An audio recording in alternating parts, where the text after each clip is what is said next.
My word, what a poor game of football.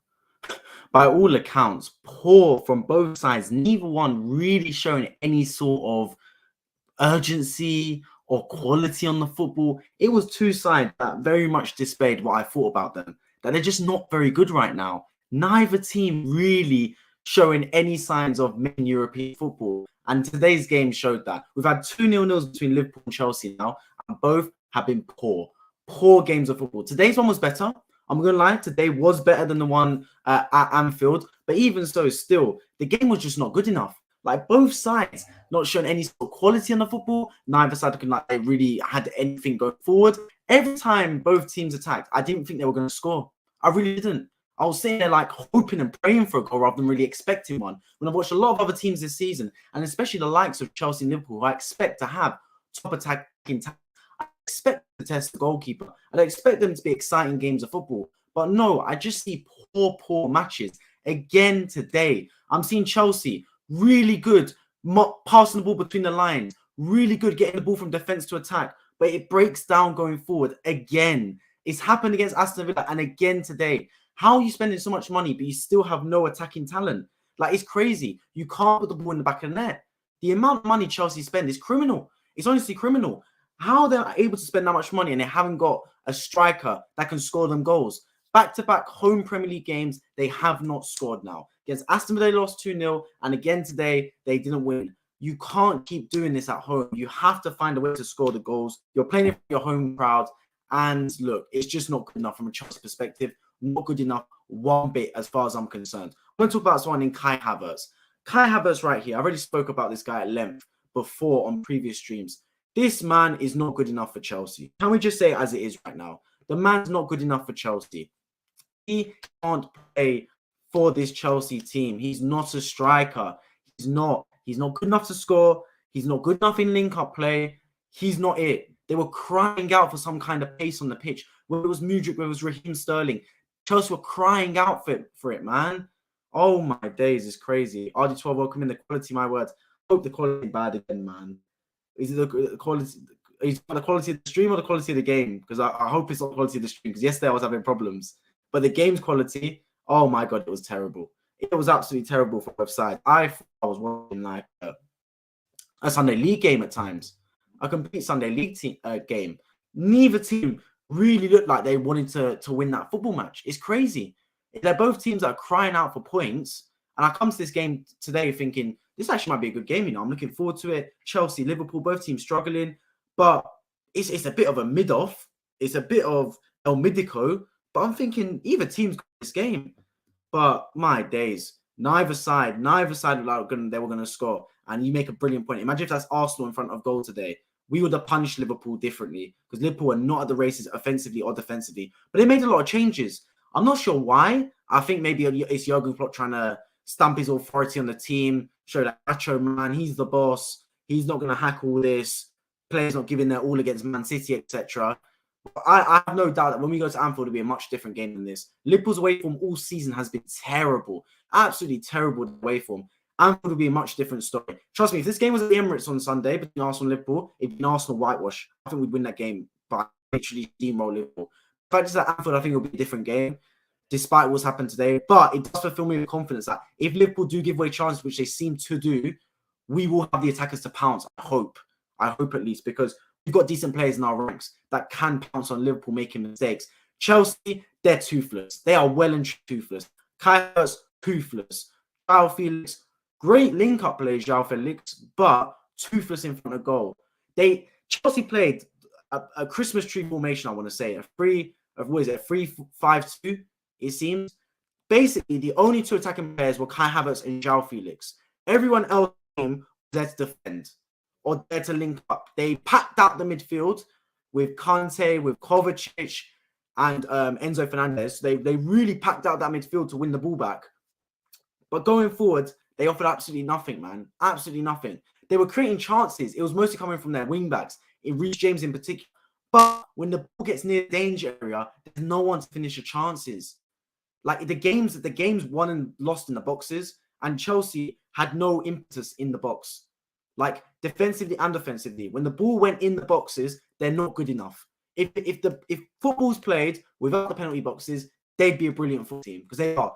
Midfield transitions was good. Defensive to forward link up was good. It's just when it comes to the final third, when it comes to that final pass or shot in the box, they struggle, and they struggle big time. And I'm not really sure what it is, to be completely honest, man, because you could say it's an abundance of things. Is it the fact that they have good enough players? Is it confidence? Is it the system? You can make up a 1,001 reasons why Chelsea is struggling in front of goal. For me, I just think it's poor on their behalf. I just think that they're not very good footballers. Genuinely, I don't think Kai Havertz is a good footballer. I've not once looked at Kai Havertz as a top potential player. I haven't. I really haven't. And today he was alarmingly bad. Alarmingly bad. Because I've spoken at length about Kai Havertz. I think he's not good enough to play for Chelsea Football Club. But today, I think it was crystal clear that he's not good enough to play for Chelsea Football Club. Crystal clear. Because the chance he missed today, man. I mean, he scored and it epitomized him. He scored a rebound, got lucky, but he got unlucky again because it came off his arm. It just epitomized Kai Havertz, literally in a nutshell. They're just not good enough. By all accounts, some of these players for Chelsea, they need a massive look at themselves to try and sign some players because they've spent a lot of money, but they've spent money in the wrong areas because they still haven't addressed that striking position at all. Because this game was crying out for some pace for Chelsea on the break, crying out for someone to run in behind Konate, running behind Joe Gomez, running behind Matip. They were crying out for someone, man, but they just did not have it. They had two attackers that were immobile, João Felix and Kai Havertz. They're not got pace to them. That's not their game. They're both link-up false nine strikers. They were crying out for Sterling. They were crying out for Mudryk, crying out for Madueke, Pulisic, someone to just run in behind and offer a back door. That's what they were crying for, and they just did not have that one bit. And it cost them in this match, Chelsea, because this game was there for the taking. It honestly was. Liverpool offered nothing. Liverpool offered nothing going forward. They were giving away chances at the back. It's criminal from Liverpool. It was criminal how bad they were defensively, and it was there for Chelsea to capitalize, but they just didn't. They sat there, they were passive. Passengers, Chelsea had no killer instincts. Toothless football team. And again, they should have done something. They should have gone forward and tried to score, but just poor again from Chelsea Football Club. And I worry because if Liverpool leak chance like that, Arsenal on Sunday, trust me, they've got some killers up front. Arsenal, Saka, Martin, Trossard, Jesus, Ødegaard. The form they're in right now, you give those chances that they chose today in terms of from Liverpool's half, it could be a very long day at Anfield. But it will be a different game at Anfield because Liverpool's away form has always been questionable this season. At home, they actually seem to be all right. I'm just looking at a game here, though, that both teams just disappointed me. Very much disappointed me. Both teams. I'm looking at either side to stamp some authority, to look to try and impose themselves on the game, to try and play some forward passes, to look like scoring. And it was an intense match, but it was much ado about nothing. A lot of intensity, a lot of heart, a lot of fight, but nothing really positive coming out of it. No real clear-cut chances, no real looking like scoring from either side, and it's just poor. Chelsea's behalf, we know they've got their new manager that should be coming into the door anytime now. They're going to need a top manager in there. Whether it's Julian Nagelsmann, whether it's Mauricio Pochettino, whether it's Luis Enrique, whether it's anyone else, they need a top manager in that door for Chelsea Football Club, man, because they can't keep having these managers like Graham Potter, who is a project manager that doesn't fit your style of being a ruthless club that spends a lot of money and has a quick turnover in terms of managers.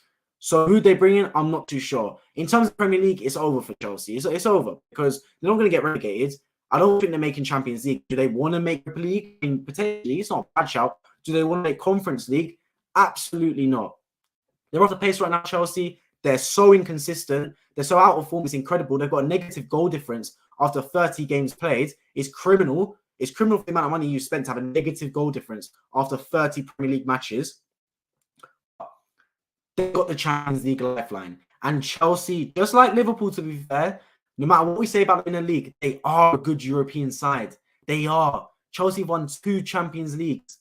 It's crazy to even think about it, but they are good in Europe, Chelsea. So I would not be surprised they go find a Champions League, especially if they employ a top dog manager, which I expect them to do so. That game against Real Madrid in a week or so time, though, massive.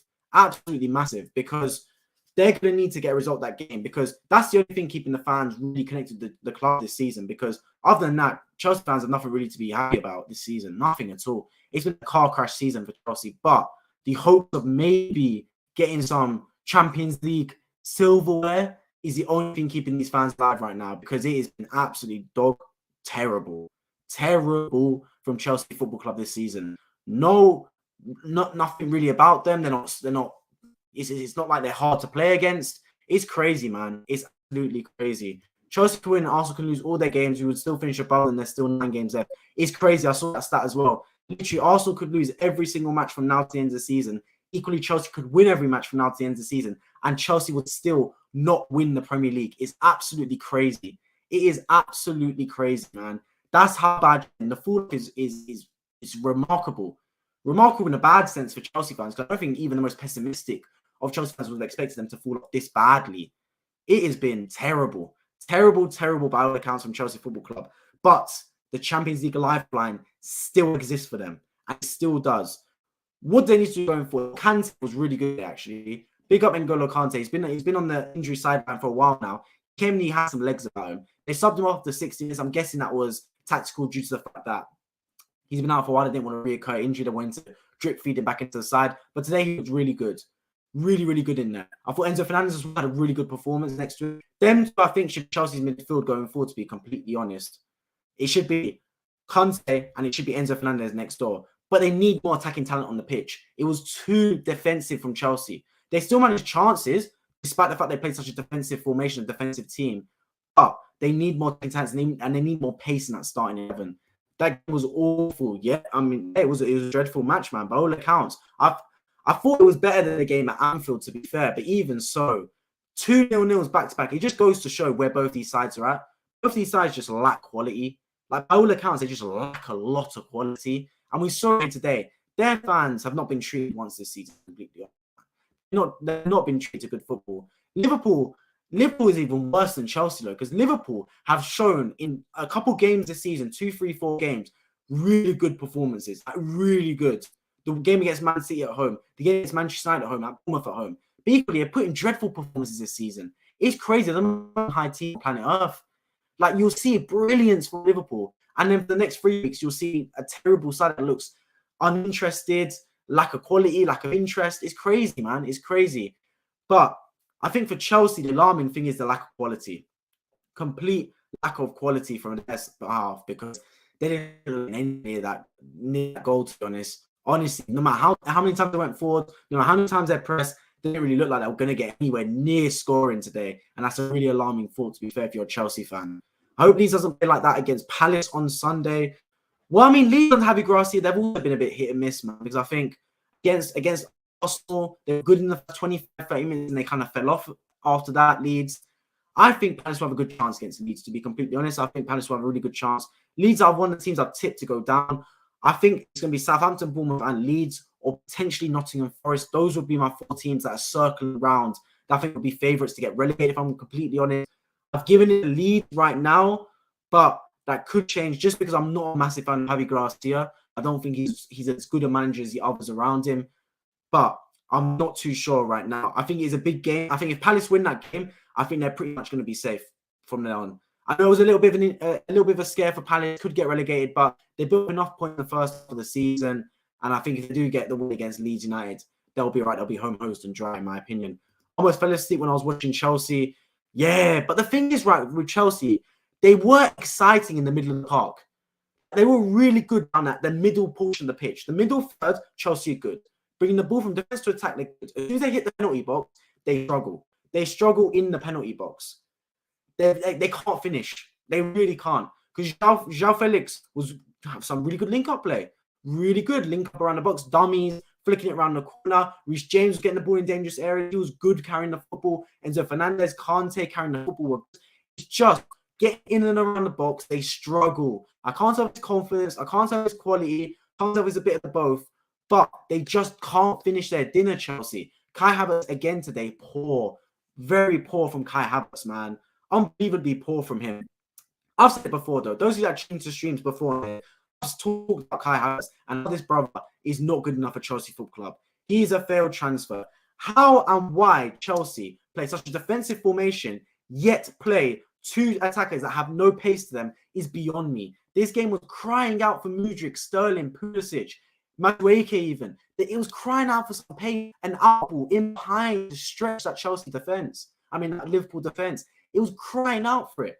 All they needed, was to take Kai Havertz off and bring on Mudryk or bring on Sterling, and it would have been perfect. Because João Felix would drop in, and Sterling or Mudryk would have stretched the defense. Mudryk would have gone in behind and carried out Konate, carried out Gomez, etc., and left space in the middle for João Felix to operate. But no, he had João Felix and Kai Havertz, who were just getting in the way of each other. They're both false nines. It doesn't work. If you're going to play two false nines, you need pace next to them. They didn't. It was too defensive. It was two false nines and three centre midfielders behind them. It didn't work. They were getting in the right areas, but there were no end products. There wasn't bodies in the box. There wasn't enough people making forward runs, and it just wasn't clinical enough on Chelsea's behalf. I mean, I don't have to be a football manager to know that you've got to bring on pace. Pace is devastating. It's devastating for any team trying to attack. You think Joe Gomez would rather defend against Kai Havertz than Mudryk? Of course he would. Of course he would. He doesn't want Mudryk running at him. He doesn't want Sterling, Madueke, Pulisic running at him. He wants Kai Havertz to run at him. He knows he's got Kai Havertz every day of the week. He's stronger than Kai Havertz and he's faster than Kai Havertz. What he doesn't want is Mudryk. Because as soon as Mudryk came on the pitch, there was pace and he was getting in behind and things were happening. It was crying out for it. And they just didn't bring him quickly because Liverpool were here for the taking. Let's move on to Liverpool though, because I've spoken a lot about Chelsea. Liverpool Football Club, what is our opinion on them? For me, a lot needs to be changed. An awful lot needs to be changed about Liverpool Football Club. First of all, that midfield. Jurgen Klopp, big up him. Big up him. He's stayed in the job because I think he's right in saying that the merit he's got from all the trophies he won at Liverpool has allowed him to stay in this job. He really showed what type of man he is by making a lot of changes. A lot of managers would not do that, especially going away to Chelsea. He made a lot of changes. Curtis Jones came in, Firmino came in, Nunes came in, etc. He dropped some big hitters like Salah, Trent AlexanderArnold, Andrew Robertson were dropped. He was about it, Jurgen Klopp. The thing is, though, it didn't really work, to be completely honest. Like, it just wasn't really working from Liverpool's perspective. They had no foothold the game. The midfield was overrun. They had no real threat going forward. I think Nunes was their best player in the first half in terms of actually being a threat on the counter-attack and going forward. But just nothing really ticked off Liverpool's side. Hey man, today I feel generous. I want to say that you are great YouTuber, quality videos and live streams. Try to entertain us all the time, and I like your channel. I really appreciate it, my guy. Thank you so much for tuning into the live streams. I'll do my best to provide some quality entertainment. My next stream will be tomorrow, Manchester United versus Brentford after this one. So I really appreciate that comment from yourself. Yeah, Liverpool, a lot needs to change. The thing is, though, they go to play Arsenal at Anfield. If they make top four, it will be solely because of their Anfield form. Because Liverpool away from home smell, and they smell so bad, Liverpool. It's crazy how bad it is as well, man. Like, I'm watching Liverpool away from home, and it's a shadow of the side in recent seasons. A shadow of the side even last season. Liverpool away from home, they go to any side, and the side will be scared to play Liverpool. Like, it's crazy. It'd be a home game for Liverpool sometimes. But now, any ground Liverpool go to, the team ain't scared. In fact, they're welcoming the challenge from Liverpool because they will dominate. Liverpool have no foothold at midfield, and midfield wins games. Midfield battle wins the football match. And Liverpool do not have a midfield to battle with. They don't. I see Jordan Henderson there, leggy. Fabinho, leggy. He was lucky to stay on the pitch, Fabinho, as well. But at times, he's rash because he knows he hasn't got the legs to compete anymore, Fabinho. So he just dives in sometimes and lucky to get away with it. Curtis Jones today, lost. I don't blame him because he's been in his first game in a while, but he's lost in there. If Harvey Elliott comes in, he's lost. Thiago can't stay fit. Bajetic, he's on the injury table. Liverpool's midfield is a problem, a big problem. I'm really interested to see what happens when Liverpool play Arsenal on the weekend. Because look, Partey, Xhaka, and Ødegaard's going to be a big boy midfield in there. And if Liverpool don't compete, it really could get ugly for them. Midfield battles losing them a lot of matches because the midfield is the link, it's the glue. The midfield can expose your defense and link up your attack. It's crazy. If you have a solid midfield in there, it makes your defense look good because they're getting protected better, and it makes your attack look good because they've got better service. If your midfield stink, the attack suffers and the defense suffers. It's so important to have a good midfield, and Liverpool do not have a good midfield. They don't. I'm sorry, Liverpool fans. You probably say it yourself. I've said it for a long time on this channel now. How do they address it? They need to sign big midfielders in the summer, which is why they need to make Champions League to attract the top talents. Mateus Nunes from Wolves, add him to your wish list. João Paulinho is an alternative. Add him to your wish list. Moises Caicedo is an alternative. Add him to your wish list. Premier League proven, top CDMs. Jude Bellingham, he wants to come to the football club, take advantage, because the brother can go anywhere on planet Earth. He's that good. He can go Real Madrid. He can go Man City. He can go PSG. He can go to any club he wants, Jude Bellingham. He's that good. He wants to go to the Liverpool Football Club. You have to take advantage of that. You have to. Whether they do, who knows? But if I'm Liverpool, I'm calling up Jude Bellingham because I need that midfield sorted. Because they're not far away, Liverpool, trust me. Trent AlexanderArnold, he's been exposed this season, but he doesn't turn bad at defending overnight. He's always been a bad defender. It's just with a solid midfield in there, his defense it's not as bad. It gets covered up by a good midfield behind him. Trust me, if you had prime Fabinho, prime Henderson from the 2018, 2019, 2020 season in there, Trent doesn't look like a bad defender anymore. He looks all right because he gets other players saving him. The problem is when you haven't got other players to bail you out to save you, everyone's on their own. It's man for man at Liverpool. Every man for himself. And it's a sink or swim situation. And unfortunately, a lot of those players are sinking, not swimming out there. So it's really, really crazy how bad the midfield is. They need to sign some top talents. Because if they get that midfield sorted, it fixes a lot of problems at that football club. And Jurgen Klopp's still a good manager. It's just sometimes your same instructions fall on deaf ears. You get some mental fatigue. I spoke about it before on this channel. Mental sometimes when you won everything that there is to win in football, and that is what Liverpool has done. You get some fatigue sometimes mentally. You don't quite have the same impetus. You don't quite have the same intensity. You don't quite have the same fight. Because why should you? You've won everything that the game's got offered to win. Like you've done everything that needs to be done. So it's crazy. They need to bring some new players, fresh ideas, but they need to make Champions League to be able to attract those top talents. Can't believe Bayern got knocked out of the German Cup to Freiburg, I believe, as well. Absolutely crazy on that side. Football is just absolutely mad right now. Back to Liverpool. Going forward, they've also got to address that because they've got a lot of attackers there and it's just knocking out for them going forward. It's not that one bit. We've got Mo Salah on the right wing. For me, Liverpool should not have paid Mo Salah the money they did because now he's locked up now and he's just not the same Mo Salah anymore. I'm sorry, he's not. I know he played well against Manchester United a few weeks ago, but he's not the same Mo Salah. Every Liverpool player would agree. Every Liverpool fan would agree. Even the staff agree that Mo Salah's not been the same player. Nunes, give time to. Genuinely give time to Nunes. I think he will come good. I honestly believe Nunes will come good for Liverpool. Just give him time, the right training, because I see a player there. I genuinely do with Nunes. I know he gets clowned on social media, but he's got the raw athleticism, he's got the fight, he's got the hunger in him. He's just to be trained how to finish. But his IQ getting in the right positions is good. Luis Diaz is a big miss because I'm a big fan of Luis Diaz. I think he's a top footballer. So for me, you got Luis Diaz, you got Darwin Nunes. I think they're two good players you can build around for the future. Salah needs to go. I'm sorry. Thank you for the memories, Mohamed Salah. You need to go. Who else is in there? You've got Cody Gakpo. I guess give him a bit of time. I'm not a massive fan of him, to be completely honest. I wasn't a massive fan of him when he was at PSV, believe it or not. I'm not a sheep. I have my own opinion. When I watched him at PSV in those games against Arsenal, he didn't do anything. He was all right in the World Cup for Holland. Other than that, I don't think he really did much, to be fair, Cody Gakpo. Still got to wait to see if there's more from him. I'll give him some time. Diogo Jota is a good bench player. I don't think he should start for Liverpool. They need a right winger for me. They need a top right winger. Who would you rather have at Arsenal, Elise or Anderson? Good question. For me, I'd have Joachim Anderson as a backup to William Saliba. I think he's a top defender.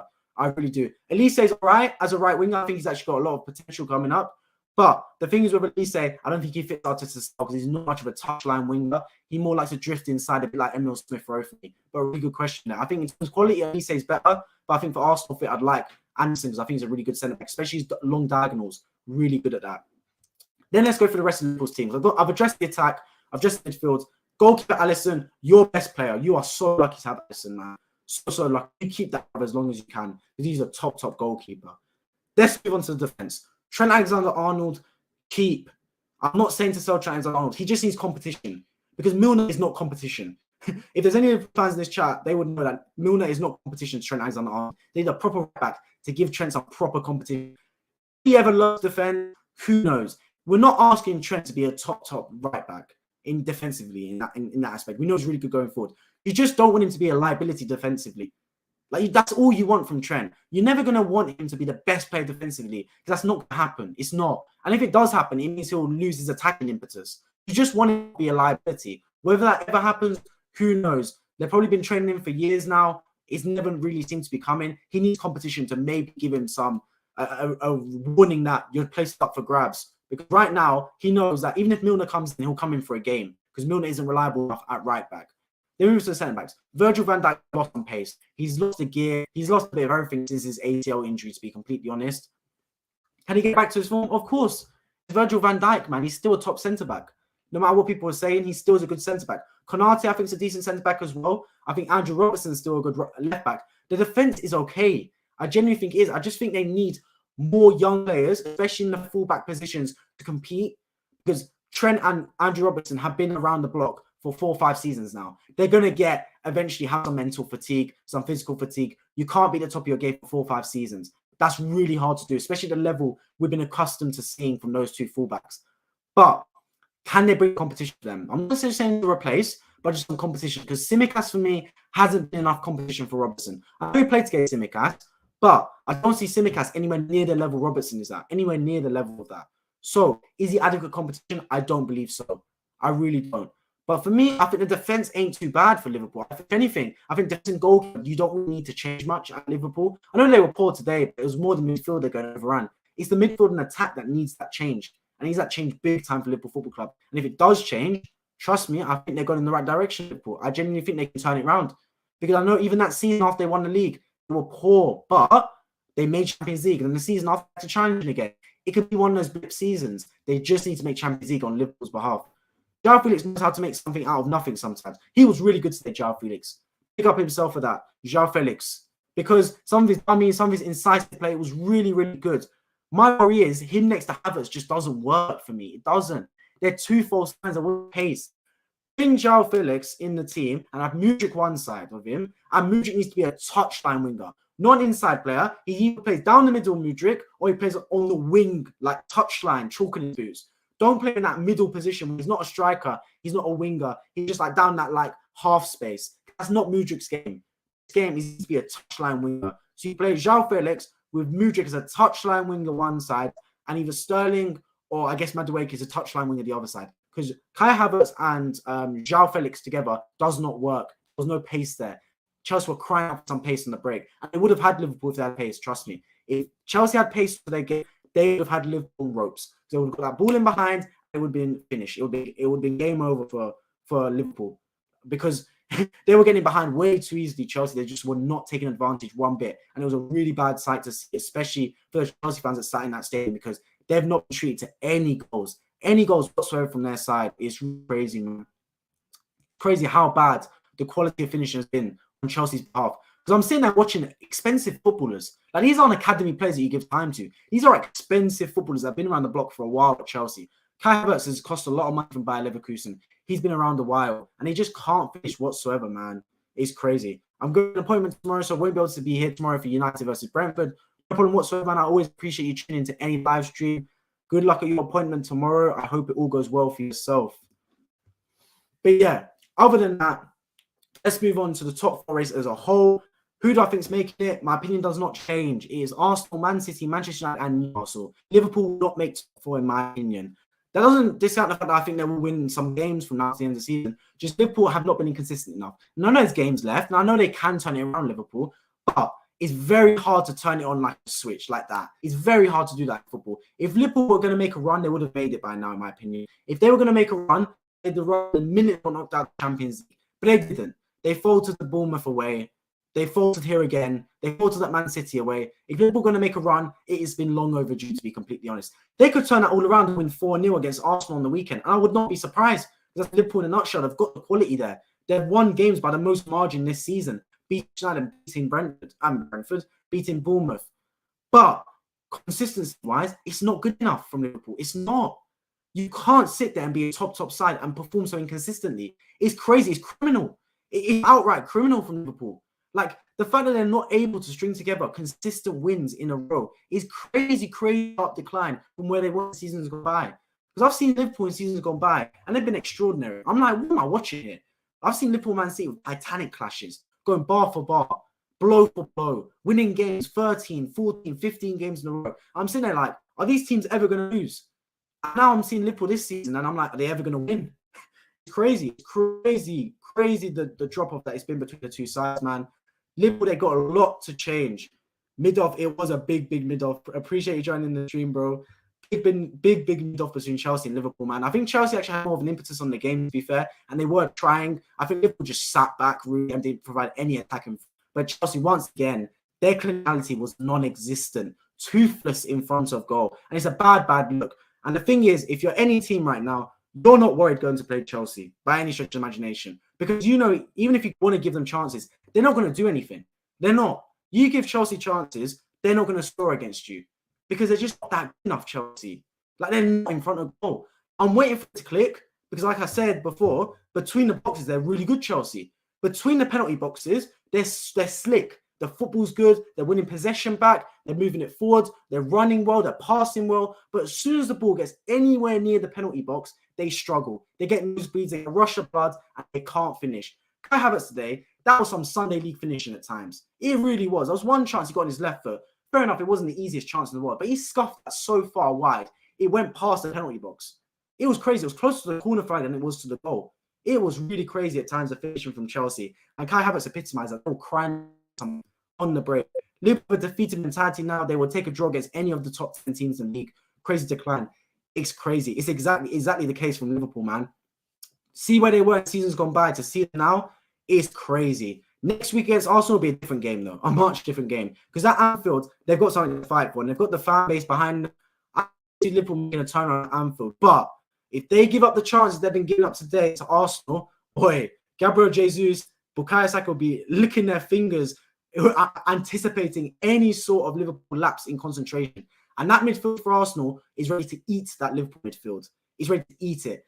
Because that midfield got overrun today. It's been overrun by a lot of teams in this league. Not just the top teams, a lot of teams have overrun at Liverpool midfield. And Arsenal come into town and they're coming to collect 3 points. And if Liverpool lose against Arsenal on Sunday, there will be some massive implications. Because that would mean no win since they beat Manchester United in the Premier League. I'm pretty sure of that. It's crazy. Bournemouth lost, City lost, Chelsea draw. Lose to Arsenal on the weekend, boy, could it get really ugly for Liverpool and Jurgen Klopp. My predictions: Arsenal first, City second, Newcastle third, Brighton fourth, United 5th, Tottenham 6th, Aston Villa 7th, Brentford 8th, Fulham 9th, Liverpool 10th, and for top 10, I think Southampton relegated. That is some crazy predictions. I'd love to see that be the case. I absolutely love to see Brighton in the top 4. Absolutely love it. Liverpool in 10th, though, I'm not too sure of that. I'm not too sure. Aston Villa made a recovery run under Unai Emery, and Aston Villa are a bit of a dark horse this season with a few games that remain in. So under Unai Emery, they look good. They really do look good. Do I think Liverpool will slip to 10th? No, because I think their Anfield form will save them. And I do think Liverpool have enough quality to get results. Do I think they're making top 4? No. I already said I think top 4 is going to be Arsenal, City, Manchester United, Newcastle. And I said that from a while ago, to be completely honest. But I can still see Liverpool potentially fighting around for the Europa League spots. It's not going to be good enough for the football club. Nowhere good enough, because their fan base is used to having top results, and finishing in top positions. But if they can get Europe, that will be a start for them. That'll be a start for Liverpool Football Club. And I see your predictions, and I'd love to see that be the case.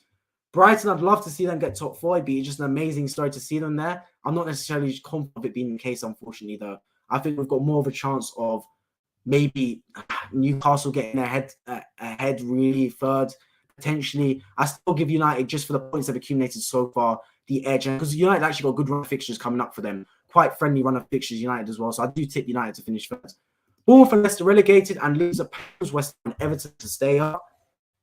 Would be interesting. Leicester's go down would be a massive scalp. A massive scalp if Leicester get relegated from the Premier League. Absolutely crazy. To see that club where it's been winning the Premier League, winning the FA Cup, to get relegated would be absolutely crazy. And it would just go to show how competitive the Premier League is. And it'd be a good wake-up call to the club, because some clubs have not invested enough. Leicester being one of those teams. In the summer, they barely invested.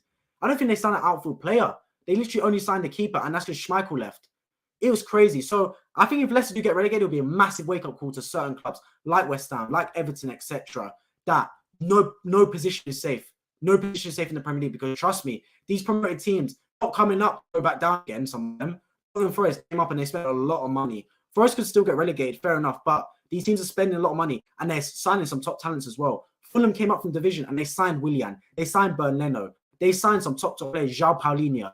These promoted clubs are not coming up again just to sit there in the division. They're coming up from real and stay in this Premier League. So the Leicesters of the world, the West Hams of the world, the Evertons of the world, got to roll their sleeve up, because they're in a relegation fight this season, and they got to do a lot to stay in this division, then learn from their lessons and survive in the seasons to come. Because trust me, if you float relegation, eventually you're going to go down. Everton learned that the hard way. But to be fair to Everton, I'll say it again. I think Everton are going to do all right to stay up because they've got an edge to them. To stay in the Premier League, you need the edge to you. Whether it is playing ugly, whether it is having a really rock solid home support and a real fortress at the ground, Everton have that. At Goodison Park, I see a fortress. I see a place where it's going to be hard to get a result. Whether you're Arsenal, whether you're Man City, whether you're Bournemouth, you're going to struggle to get a result at Goodison Park. And that's a good sign. That's a good sign to stay in this division because your home form will save you. If you're trying to survive in the Premier League, it's your home form that's the difference. If you lock in and you perform at home, you will stay in this division. I'm sure of that. I think teams like Everton can do that. Whether Bournemouth, whether Leicester have the same siege mentality at home, I'm not too sure. My tips, as I said, my choices for who's going down is Bournemouth, it's Southampton, and it's Leeds. But equally, it could be Nottingham Forest, I see. I think Nottingham Forest and Leeds, I'm a toss-up between them two. But right now, I'm saying Leeds to go down. I think they won today, actually, Leeds. But still, I just think Javi Gracia, he's not a good enough manager to bring that team forward to keep them in this division. But I'm not too sure, to be completely honest. I just think it's going to be really interesting to enter the season. And it's really, really exciting, the fact that the Premier League, every game is exciting. Every game's got something to play for. Like, I know we're not having the greatest games today, like Liverpool 0-0 with Chelsea. Looking at it, thinking, what a terrible game of football. But it has something riding on it. Liverpool Champions League. When you watch the relegated teams, Leeds versus Bournemouth. Like, I watched West Ham Southampton the other day on Sky Sports. You think I want to watch West Ham versus Southampton? Not really, to be honest. But it's a relegation fight. I was interested. I was seeing who's going to win that game. It's a relegation 6-pointer. Every game in the Premier League has implications now, from now to the end of the season. Every team's fighting for something. And trust me, I'd say this. When a team's fighting for something, they pull out results. They do. Because when you're fighting for something, that extra little bit on the line, that extra little fight, that extra little tenacity, and it can win you football matches. And when I see these relegated teams, from now to the end of the season, they're going to be fighters. They're going to be dogs in there. They're going to be hungry pack of lions. Because they know they're playing to survive the Premier League. They're playing to stay in this division. And that's why I would not want to fight any relegated teams from now to the end of the season, because they're going to put up a dogfight in there. But I'm really excited to see what comes of it. And I'm really excited to see this relegation battle, to be completely honest. Imagine Arsenal's lineup by 2025.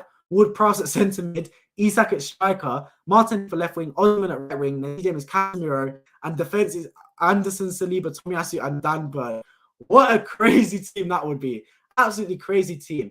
Big shout out to Alexander Isak. Because I want to give this, I already spoke about him when I streamed after Newcastle Manchester United game. Isak is a top striker. And I saw it. I did. I know I didn't stream or anything on videos, but I always knew Isak was a top striker. So when I watched him for Sweden in the Euros, I was like, this brother's good. He's a good IQ footballer. He's got a good frame about him. He's tall. He's got good pace about him. He's a good link-up striker. I just wanted to see if he could finish. He had the other part to his game. I just wanted to see if he had the ability to finish. Shown that Newcastle. He's scoring some big goals. That way he made that first goal against Manchester United on the weekend was big for Isak. It was big. It was his goal. First pressing the keeper De Gea, forcing a mistake. Then when they got a turnover, he a brilliant piece of football. Anyone that's learning to play the striking position or any sort of attacking position, you need to read Isak to that goal. The ball comes to him. It's a hard touch, but he controls it on his right foot. He takes it away from the defender on his second touch, then plays diagonal reverse pass through to Bruno Guimaraes, who loops it over to Maximan, who swings it back across the goal. Willock heads it in. It's top striking play, man. Isak, really big fan. And I think he could be an Arsenal striker. He's got that. He gives me Arsenal striker vibes. He really does. The way he plays, I can see him fitting into that role. I think Manchester United should look at him. I think a lot of top clubs should look at Alexander Isak. Newcastle did a good job getting. Did a really good job getting. They're sporting for a lot of money, though, so don't expect them to be moving on. And especially with the way Newcastle are going, their trajectory is on the up. I don't expect him to really move on, but he is a top striker. I have a lot of faith in him. Alongside Osimhen as well, top striker. And we know who's next. Osimhen, one of my favourite players in world football. Kvara or Kvara, however you say his name, Georgian winger. Absolutely liquid, bro. Liquid footballer. He's so good. I love watching that guy play. I want him to come to the Premier League so badly. Rams out GK, I'm sure. That would cost Todd Burley is spent. Yeah, I mean, it would. But the thing with Arsenal is, right, we've got a young team. We've got a very, very young team. So we're going to be good for years to come, you'd think. But mental fatigue is the other thing. Not enough people make enough of a deal about mental fatigue because it's a big thing, man. Trust me, guys. To win a big trophy, then to try and win it next season is hard. I promise you it's harder than people think. I guarantee you, yeah, if you win the Premier League trophy, to try and win it again next season is hard because you've got to fight all over again. You've got to come up with the same goal again.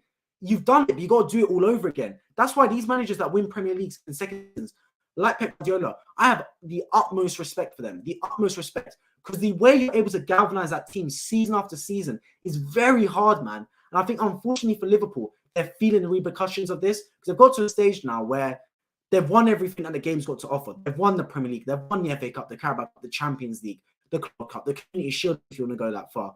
They've won everything the game's got to offer. They've completed football. How can you keep playing at the same level when you completed it? It's like me completing a video game, then going to play it again. I'm not going to be that good at it, am I? Because, like, I've done it. Do I really care as much? And you can say, oh, but they're paid so much money.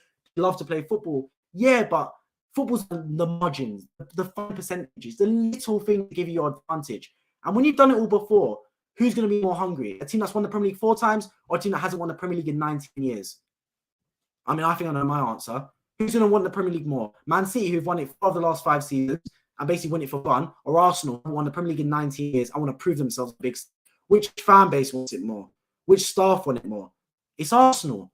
That's the same thing's happening with Liverpool now. They've won everything that the game's got to offer. They just don't care as much. Or at least that's how I see it. How do you change this? You bring in some new players. Jurgen Klopp's got the same mentality. Jurgen Klopp don't want to lose. Jurgen Klopp don't wants to win the Premier League year in, year out. Players, some of them need to shift, you know? You sign some top players that are hungry to win again.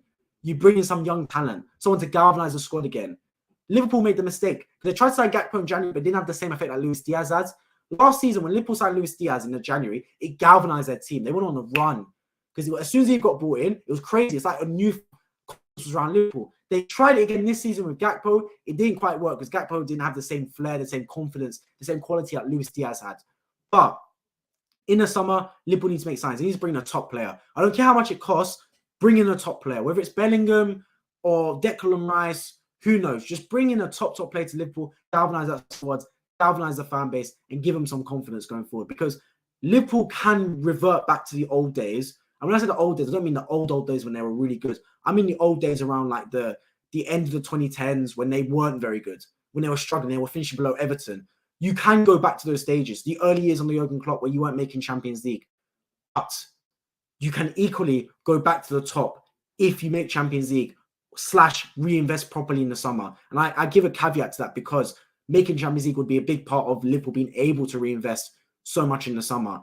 They can still make it, and I still have a lot of faith in Liverpool Football Club to do so. But right now, the trajectory is going down, and they've got a lot to change to try and get back into it, to be completely honest with them.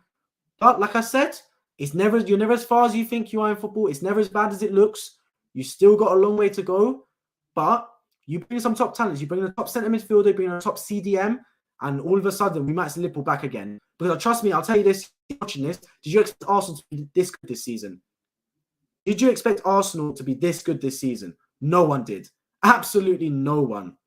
So I wonder what's going to come from it this next season for Liverpool, because Liverpool, just like Chelsea, anything could happen, to be completely sure.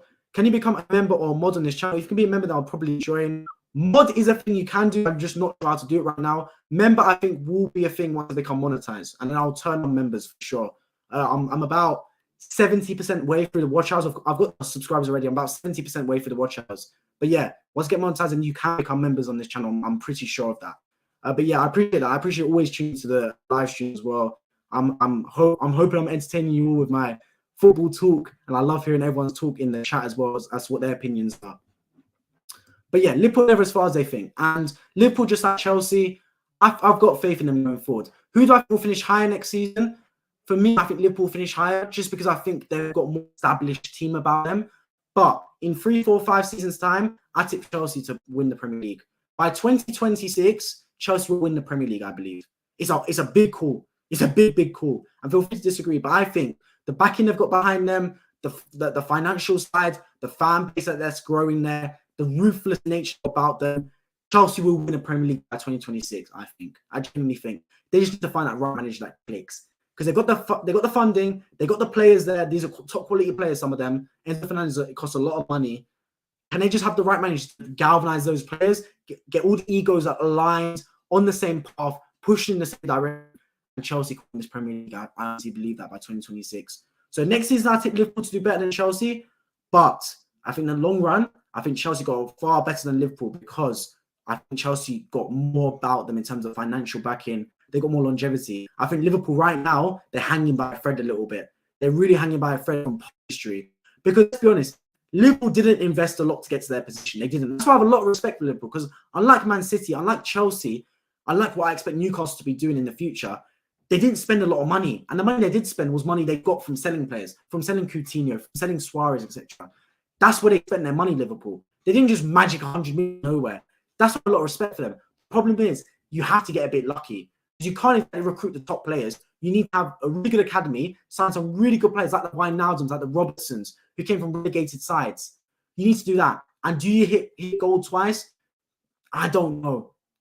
Does it really strike twice lightning? I'm not too sure. People to get back to the top, if they are going to fall away now, they're going to either need a lot of investment from FSG, which I doubt will come, given they're trying to sell the football club, or they got to hit the lottery and hit the jackpot and get some really good top players, bring in some project players that fit the Liverpool system perfectly.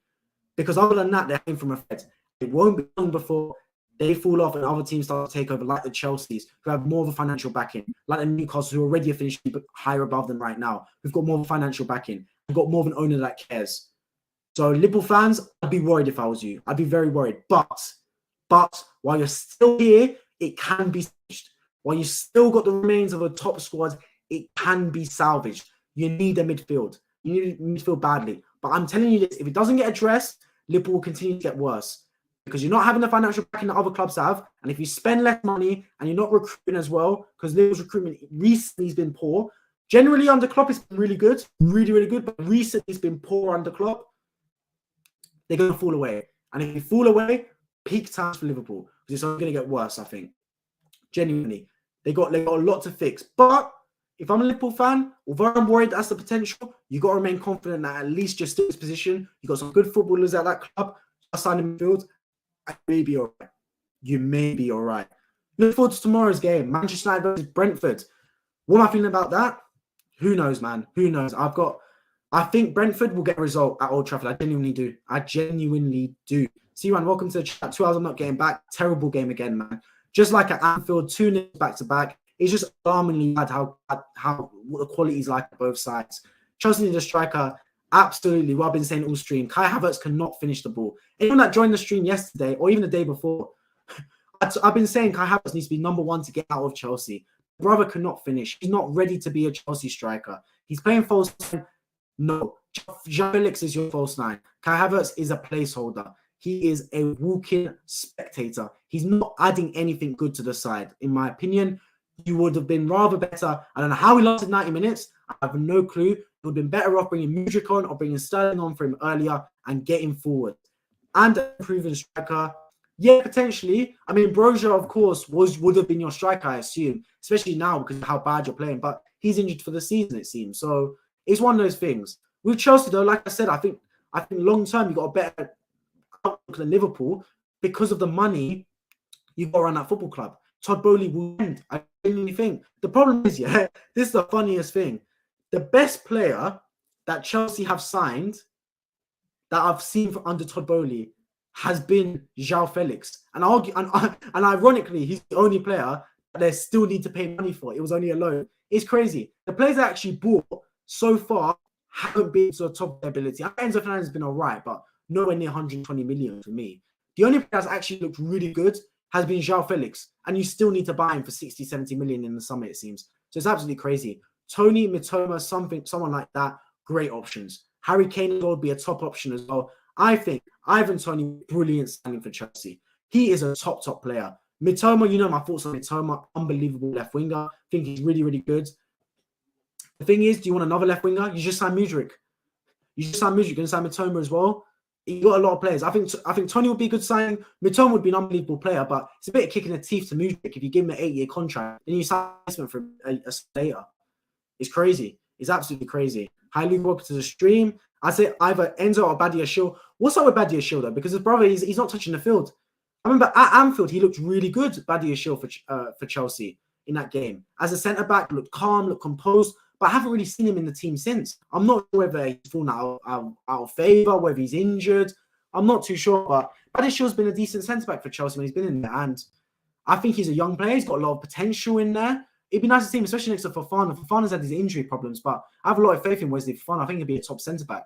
I also think Chelsea need to revert back to a back four, though. I do think they will do that. Whether their new manager is back four as his style, I think Chelsea's best team would be Kepa in goal or Mendy. I'm not too sure right now. I think they've both got their flaws, to be completely honest. Reece James, Chilwell, Wesley Fofana, and Badiashile. That would be my back four for Chelsea. I think it'd be a decent back four there. And then, because, look, you made the goals, but have more space for opposition players, more space for attacking players. They play midfield with Kante and Enzo Fernandez. Kante a bit more defensive. Enzo Fernandez a bit more of a box-to-box. You're playing attacking midfield and Mason Mount for me. I know he hasn't been good recently, but I'd like to see Mason Mount in there. Then you play Mudryk left wing. Then you play Sterling right wing. And you slap João Felix up front. Big Bosch. That's the Chelsea I play. Because it's got to be better than the Chelsea team I'm seeing right now. It's a back five where they don't look like scoring and they can't really defend. It's criminal. That's the team right now. Chelsea in the middle of the park, they're good. But as soon as you get anywhere near the box, they can't do anything. It's crazy. Mitoma up front. I don't see Mitoma as a striker, though. Genuinely, I don't. I think he's better as a left winger. I really do. Mitoma does one-on-one training at university in dribbling. And when I see his brother on the left wing, he can cook. Him and Kvara from Napoli, them two have got the license to cook. Like Gordon Ramsay in the kitchen type style. They will cook those defenders, man. So I think Mitoma as a striker isn't really for me. He might have done something in training and punished. Potentially. The other thing is I'm happy about is that this time at least it's directors making a call and not Bowley. That is a good sign because, as you said, I believe it was the football directors deciding to sack Graham Potter rather than Todd Burley himself. They just had to run the decision by Bowley, who gave it the green light. Bowley, big up him, man, because under the game, or at least I didn't spot him in the game today, but he's an involved manager that gives his money. He looks to be interested in the football club. The thing is, he needs to step up in terms of making football decisions, man. I rate the fact that he's interested. I rate the fact that he cares about Chelsea. I rate the fact that he's willing to invest. But the brother, you're not a footballing man. I've got more footballing IQ than you, my friend. If I had $1 billion, even I would not run that football club in terms of making some decisions. And I watch football for a living, basically. I watch football week in, week out. So Todd Burley, I think he needs to let the professionals do the business, which he's done this time. He just needs to make sure he puts his money in there. Also, he needs to give the manager a bit more direction early. Don't sign the manager and let him speak straight away. Give the manager some time to implement his style. It's not right. Don't just bring a manager in and give him a budget straight away. I don't become manager of Asda and HR telling me, you got £1 million, what do you want to buy? Because I just became manager. I don't know what needs to be fixed. You don't bring a manager in the door to give him money straight away. Give a manager some players, let him independently start on the current players, and I think, and in the summer, let him identify who needs to go and who needs to stay. That's the right protocol for Chelsea.